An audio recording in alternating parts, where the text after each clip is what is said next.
Welcome to Uncle Jimmy's podcast. Sit back, relax, and enjoy the conversation. What do you both think about fear? I'm not in this world to live up to your expectations. I'm here to live up to mine. He who is not courageous enough to take risks will accomplish nothing in life. Fear is a teacher. And I don't skip class. Ladies and gentlemen, welcome back to Uncle Jimmy's podcast. Today, I want to talk about something every single one of us will face at some point in our lives: adversity.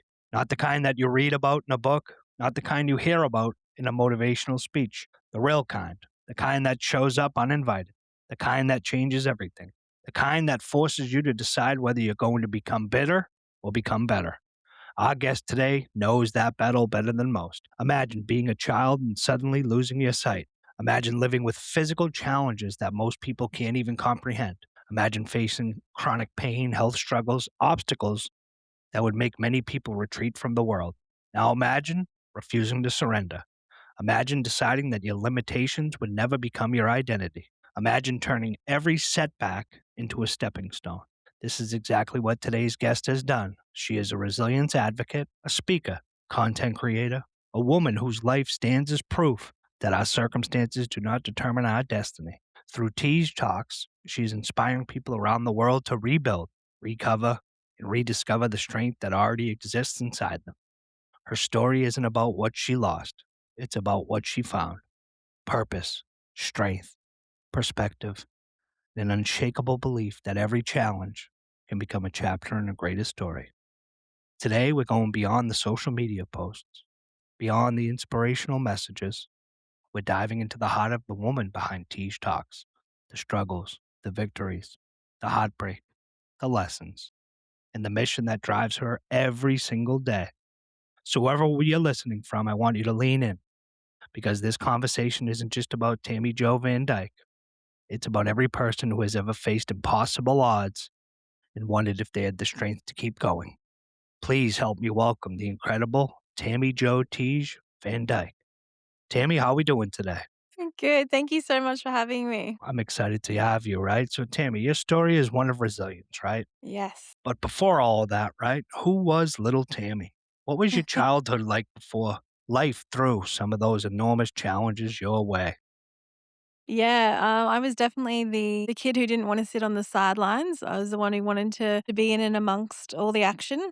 I didn't want to be left out. I was born with rare condition called arthrogryposis multiplex congenita. Let's just call it AMC for short. Yeah, so from the age of 1 to 10, I pretty much was in and out of hospitals having multiple surgeries on my legs because the doctors told my family I'd never be able to walk. Yeah, surgeries were a major part of my life growing up. And I had lots of siblings, so as I said before, I didn't wanna be left out. So, I was always very determined to walk. But thanks to the surgeries that I had and the determination, I was able to eventually walk, which was amazing. And what age So was that at? that was when I was actually born. So I was born with IMC, and I still live with the challenges of that today. But yeah, so I wasn't really unaware of adversity from an early age. It was right from the start. I was faced with adversity and overcoming setbacks. So that was very much a big part of my life growing up. Yes, and then things changed again when I was 10. Yeah, that, brings us to the next, right? You lost your sight at 10. Can you take us back to that moment and what you remember feeling? Yeah. So I lost my sight at 10 years old to another rare condition, completely separate to my legs. And it's called Stephen-Johnson syndrome. And it was from a side effect to antibiotics, what we know as penicillin or amoxil. I'm not sure what you call it in America. But yeah, and it was Amoxicillin. amoxicillin. Yeah. Yeah. And what happened was I had a chest infection and I just took some to heal that up. And then my body started burning internally and externally. And my parents rushed me to the hospital and they didn't know what it was because I grew up in a country town. And so we had to go to the nearest city hospital and they still were unsure of what it is because it was so rare. I think the one that I got was 1 in every million it affects. And yeah, so I was in intensive care for a number of months, and I lost my sight literally overnight. So I went to sleep that night in the hospital and woke up and my corneas had been completely burnt away. Wow, what was it like waking up to that? Terrifying. Yeah. Yeah, it was absolutely terrifying. I mean, I was very fortunate. I have a very loving and supportive family. So every night, one of my siblings or my mum and dad took turns of being with me in the hospital. And they were always making it a very supportive and warm environment for me. So I was, although I was scared and unsure, I was also still felt a lot of love around me, Yeah. which That must helped. have helped you get, that must have helped you get through it, at the time. The love Yeah. from, mom and dad and your siblings, that must have been, one that, was terrifying. 10 years old, right? You go into the hospital and you wake up the next day, a few days later and And you totally can't blind. see anything, totally blind, Yeah, right? Just the day exactly. before you could see mom and dad, right? Now you can't. Mhm. You can only hear their voices and terrifying, especially at 10 Yeah. years old. I can only imagine that. I had a issue with my eye. I got a mud ball thrown in my eye, and I actually had a small rock that lodged in my eye, and I was a kid. And instead of flushing it, I just rubbed my eye and rubbed my eye, and I scratched my cornea so bad, scratched my eyeball so bad that I, I have vision in my eye, but it's very blurry at times, and it's rough. But I can only Oh, imagine, my 10 years goodness. old, being a little kid, right? And you're able to go outside and see and play, and now you can't Mhm. see, Yeah, and yeah. how did And that 60 experience?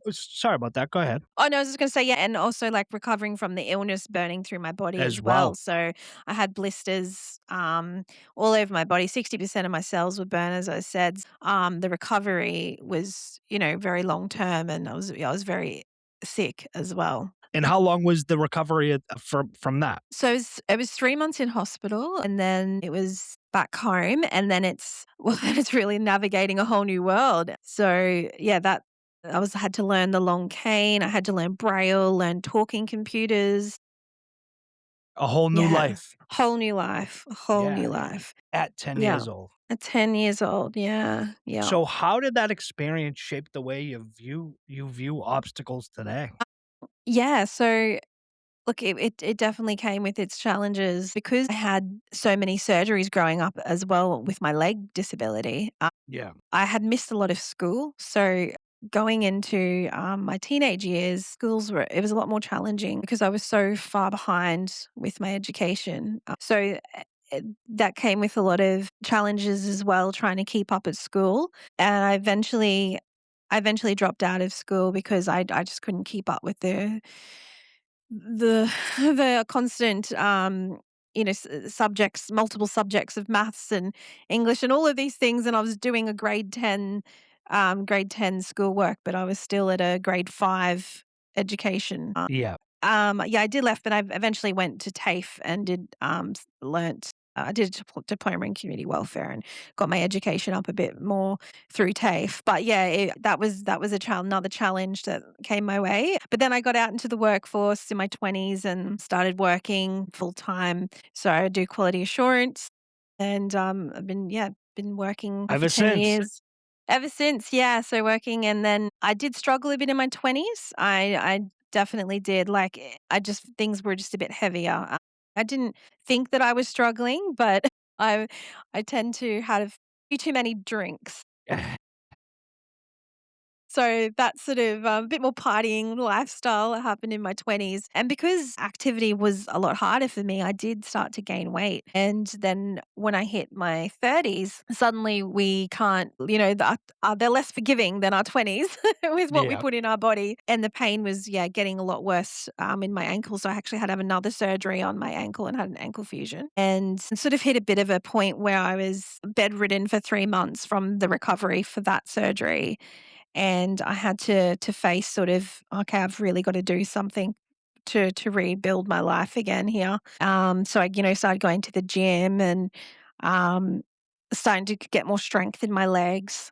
Started working on yourself. Started working on myself, yeah, which I tended to neglect a bit in my 20s. And then I then got diagnosed with celiac disease when I was 34. So another setback again. And then this one I'm like, all right, I'm gonna go with this and have a big change. So I quit alcohol altogether and started a gluten-free diet. And then I went on to lose 25 kilos. And That's awesome.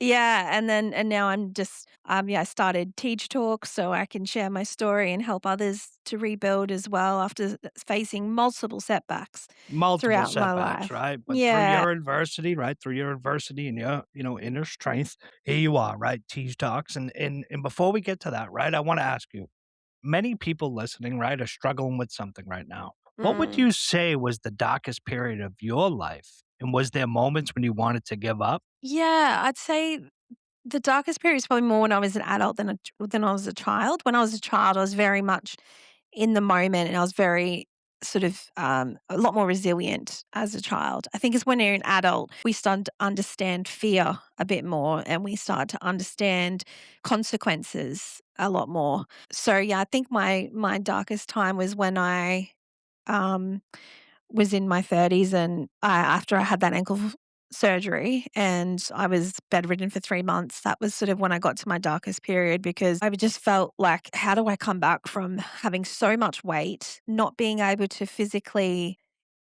move as much, Yeah. and like the strength that I really had to pull on to get back up and to keep fighting was, yeah, really had to dig deep. Look, I wouldn't say I ever was at a point where I necessarily wanted to give up, but I Yep. definitely was at a point where I felt hopeless. Like I felt like hope was a harder thing to pull on. So what kept you moving forward?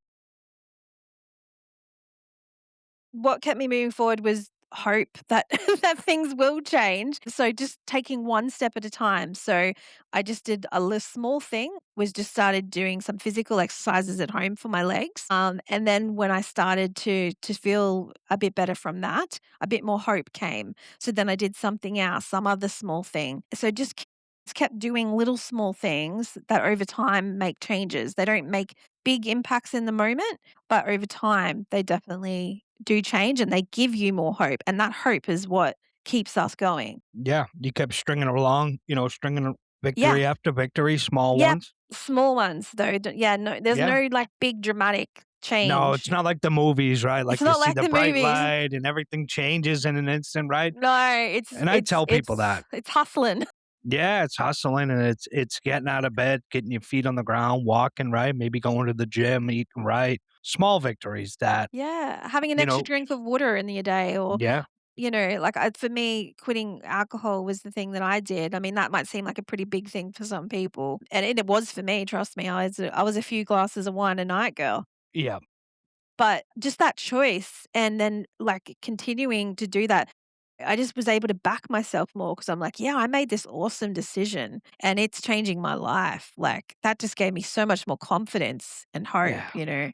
No, that's So, awesome. So you often talk about resilience, right? What does resilience actually mean to you? it means getting up every day and doing the things even when I don't feel like it, because I can tell you on some mornings I do not feel like it. As soon as my feet touch the ground, I'm in pain, like my legs are in pain, but I'm doing it anyway. Like, in the end of the day after I finish work, I'm exhausted, absolutely exhausted, but I got 2 dogs and they need to go for a walk. I need to go for a walk. So, it's getting up and doing it even when we really don't feel like doing it, Yeah, and even that's when those days resilience. feel heavy, right? When they feel heavy and, maybe raining in the morning, right? You say, "Oh, I don't want to go for a walk." You still get your Yeah. ass up, you go out. Yeah, Because I 100%. find, right, we oftentimes just make excuses. Excuses We why do. I couldn't take a walk today because it was raining.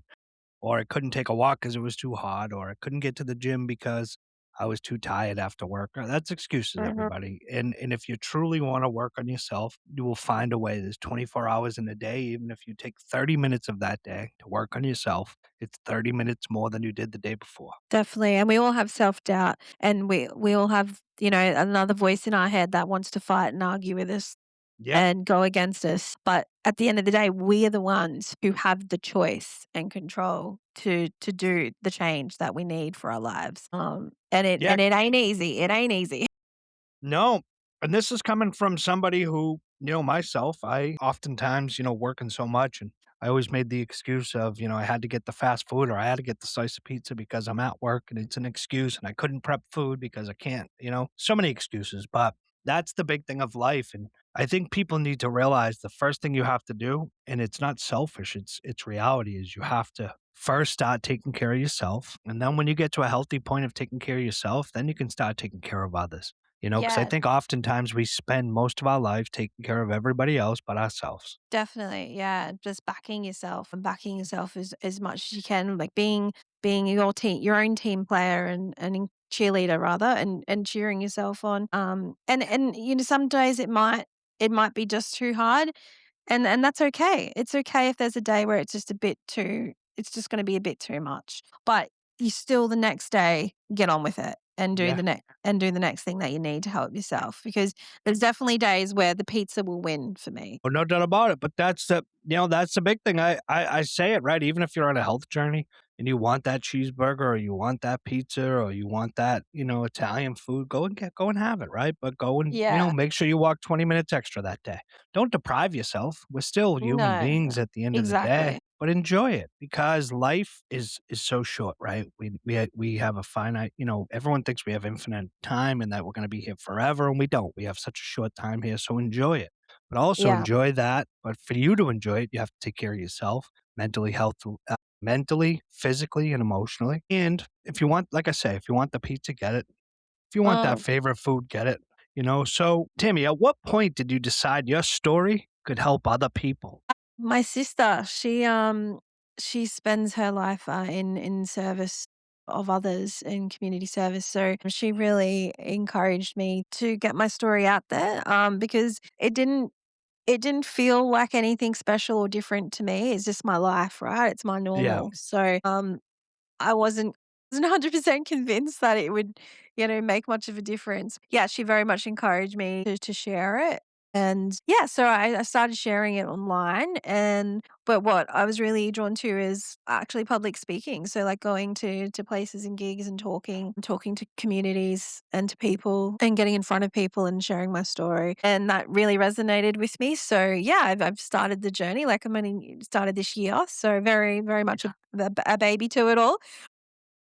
that's But yeah, I've awesome. had some amazing support, and I've had feedback that from people that, yeah, this story is, you are making a difference. It is touching some people, and yeah, so if like you said to me earlier, like if it's touch one people or help one person in their life, then it's worth it.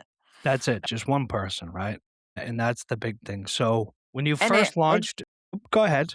What did you oh say? no, sorry, I was just gonna say when I was having those struggling moments, and hard times, I did find that when I listened to podcasts actually and heard other people's stories, Yep. it helped me tremendously. I felt Yeah.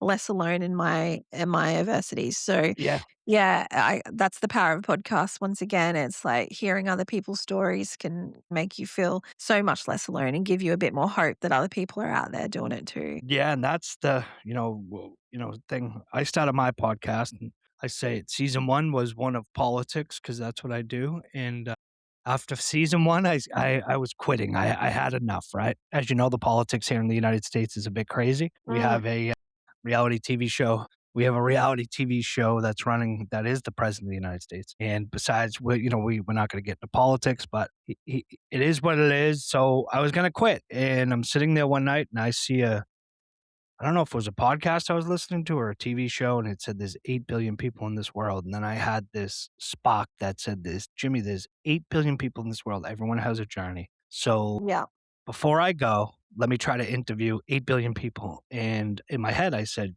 that's impossible to interview 8 billion people. And it is.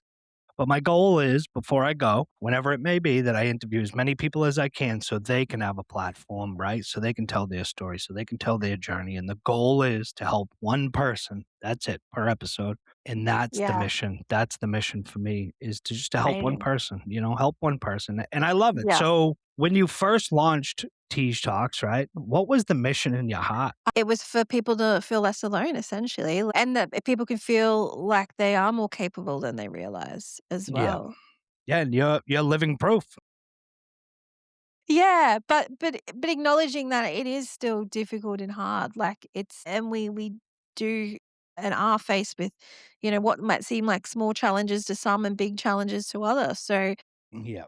yeah, I think it's that the sense of community that other people can experience these things, and but we can dig deep and find the strength to keep going. Yeah, and the strength to keep going, and that's what you've done after everything life's thrown at you, right? Here you are, and you still, like you said, you still wake up in the morning, your feet hurt, you're hurting still, but you keep going through it. You keep pushing through, right? And showing Yeah. adversity and showing up, right? First showing up for yourself now, and then showing up for others. So, what if people taught you through sharing their stories with you? But yeah, they've taught me very much similar things that you're not alone, that you are more capable, and that it's okay to reach out to people for help and support as well. Yep. I think because we also want to sometimes just try and do it alone, and we don't want to be a burden on others, or we want to be independent, which is great. But I think it's also important to know it's okay to lean on others, and I wouldn't be where I am today if it wasn't from all the people around me, helping and supporting Village. me along the way. Exactly. Yeah. Yeah, the village, Yeah. and I'm like so grateful for all of that love and support because it's definitely made me the person I am today. And finding the joy in small things as well, is really important too. Yeah, yeah. And I think that a lot of that. That just made me smile because it truly is. That's what, life is. Finding those things in the small little, joyous moments, the small things, right? Yeah, That truly matter. I say it, definitely. for me, it's like, holding the door for somebody in the morning and greeting them with a good morning, how are you today? Or paying for the guy behind me or girl behind me for a cup of coffee, right? And just seeing them so excited and happy. And it's just the small Yeah, things, right? Even for me, when I started getting healthy, Tammy, it's once a week of going and watching the sunrise in the morning. beautiful. Yeah, Just small things that you take for granted that it's like, oh, the sun rises every day. Who cares, right? No, it's powerful. It's personal to me, and it's personal for me that I know that my definitely. mental health is in a great place, that I'm in a great place when I'm getting out there, when I'm seeing the sunrise once a week, and it's great, right? So So you've exercise is like that as well. exercise. Oh yeah, Yeah, so exercise, like, it is a real struggle, and it's so hard for me to do, and I don't just do it because, like, it's important for my weight. It's for your mental health, like, yeah. 100% your mental health. Yeah. Yeah, and Yeah. getting out, right? Getting out, sitting on the park bench, Just breathing the makes you fresh think air. clearer, like, I think clearer after I exercise, Yeah. and, yeah, I feel like I can rationalize better and control my moods more and Yeah. Better decision making. emotions more rather. Yeah, Yeah, emotions, yeah. exactly. Yeah. Yeah. Yeah, it opens it up almost. It opens your mind up, right? Instead of Yeah. being stuck in it, sort of freeze it. Yeah, even if it's just 10 minutes in your day that you can Yeah. try and aim towards going for a walk or whatever it may be, something like that. Yeah. As much as we all hate hearing that. I still hate hearing it. I Oh still yeah.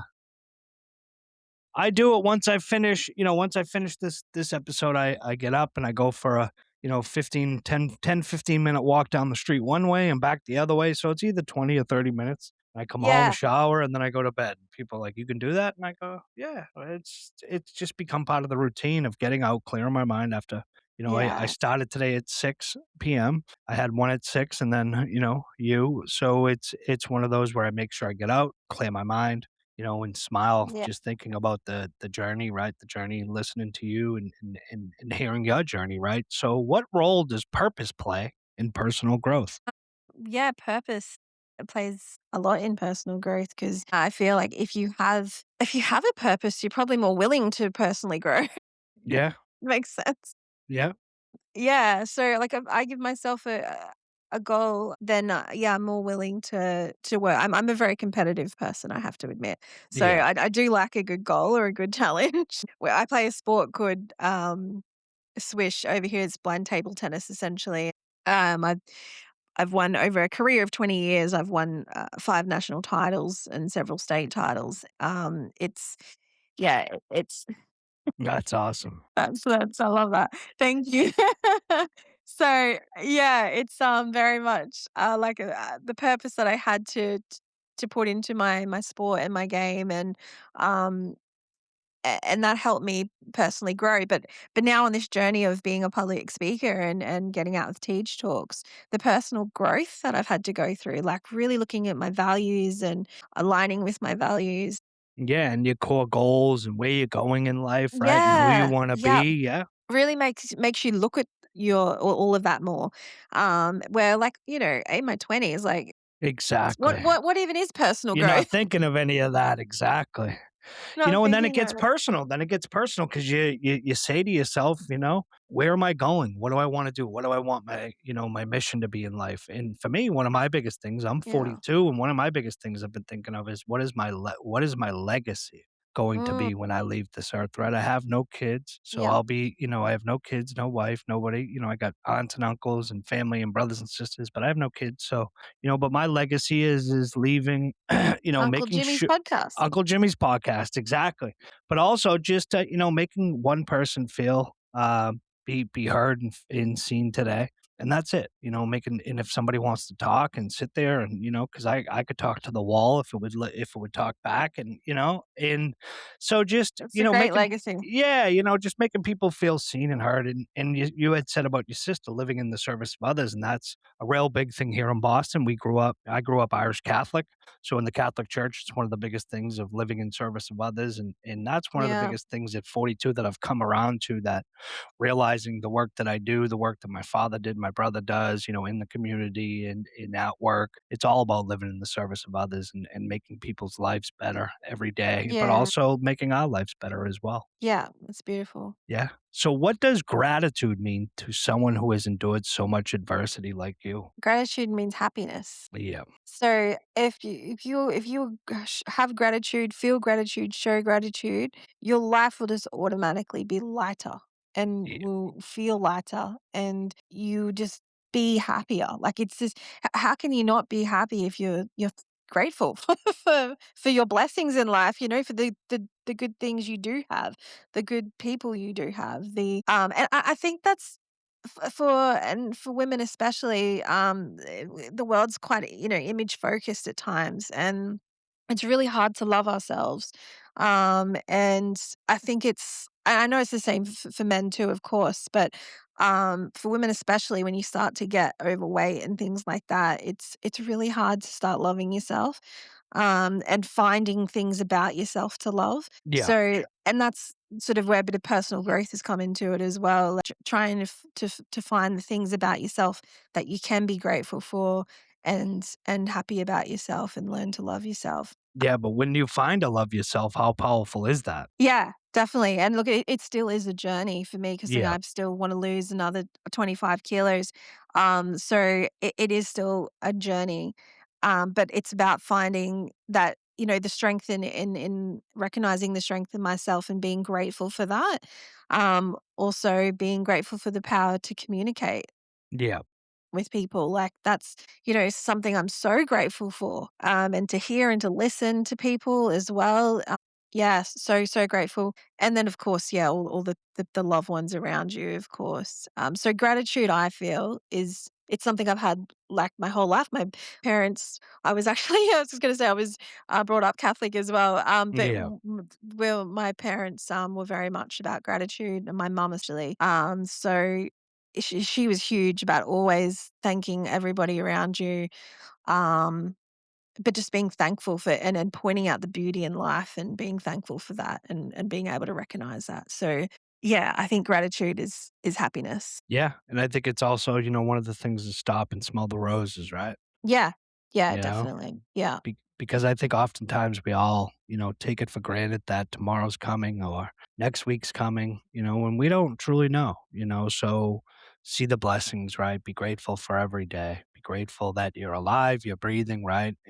Life's going to throw adversity at you. You're going to have challenges, but we overcome them like you have, right? So where can people find you on social media? Where can people find Tease Talks? Where can they do all that? Yeah, so for my Instagram, it's just Teej Talks. So Yep. TEEJTALKS. Yep. Teej Talks. And TikTok, I think it's Teej Talks underscore. And Facebook's just Teej Talks again. So yeah, everything Teej Talks. Everything. Everything. So Perfect. Yeah. So we're not done yet. We're not done yet. So do you ever look back and realize that some of your greatest blessings came disguised as your greatest challenges? Yeah. Yeah, definitely. That my greatest blessings came as my because like, you Greatest could say blessings came disguised, yeah, as your greatest challenges. because you could say it the other way as well. You could say your greatest challenges were your blessings Greatest as well. blessings, exactly. Yeah, yeah. Um, yeah, I think they can go hand in hand.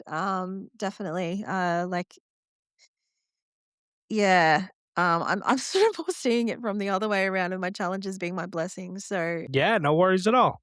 yeah, like Challenges being your blessings, yeah? getting celiac disease, that was like the catalyst of me really turning my life around and changing things up and starting this whole journey I'm on now. So Yeah, I feel like it was, a blessing as well as a yeah. challenge. So if you could sit down, right, with the 10-year-old Tammy who had just lost her sight, what would you tell her? I'd say you've got this.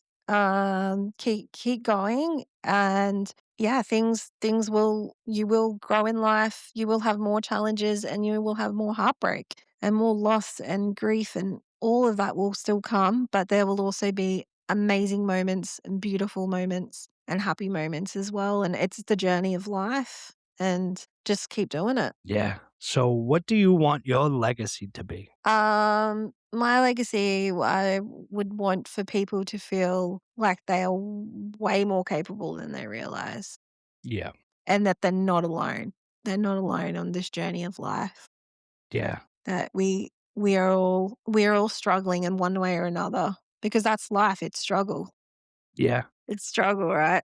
You never know what somebody else is going through, No. Yeah, you that's know? right. You never know. Someone's struggling with something, whether it's they can't pay the bill, whether it's they get some health issues, or mom may be sick at home, or my wife may be, wife may be sick. Oh, You never know, right? What you somebody's never know. going through, you know? Yeah. So, one final question, right? And what is one message you hope every listener takes away from this conversation? Yeah, once again, it would be that you are more capable than you realize and that you aren't alone and keep going. And there will be days that are extraordinarily hard and the struggle is real. But there'll also be beautiful days and happy days and try to practice gratitude if you're not already a person that feels gratitude or has gratitude, just try and practice it and see if it makes a difference for you in your life over time. Because it made a massive difference in mine. So that would be my message. Yeah. So, Tammy, thank you. Not simply for sharing your story, but for living it with courage. Today, you've reminded us that strength isn't about having an easy life, it's about standing back up when life knocks you down. You've shown us that resilience isn't a talent, it's a choice. Choice made every day. A choice to keep going, a choice to keep believing, a choice to keep finding light even when the darkness surrounds you. Your story reminds us that our scars are not signs of weakness. They are proof of what we survived, that we fought, that we endured, and that we are still here. The world needs more voices like yours, voices that don't just inspire people, voices that help people believe in themselves again. Thank you for sharing your heart with us. Thank you for showing us what perseverance looks like. And thank you for proving that some of life's greatest challenges can become our greatest sources of purpose. And to every listener today, if Tammy's story moved you, inspired you, or challenged you to think differently about your own life, share this episode. Send it to someone who is struggling. Send it to someone who feels like giving up. Send it to someone who needs a reminder that their story isn't over. Make sure you follow Uncle Jimmy's podcast for more powerful conversations that uplift, inspire, remind us that strength of the human spirit. And remember this: your circumstances do not define you, your challenges do not own you, your past does not control your future. The next chapter of your story is still being written. Keep fighting, keep believing, keep moving forward. We'll see you next time. And thank you so much, Tammy. Thank you so much for having me. Thank you.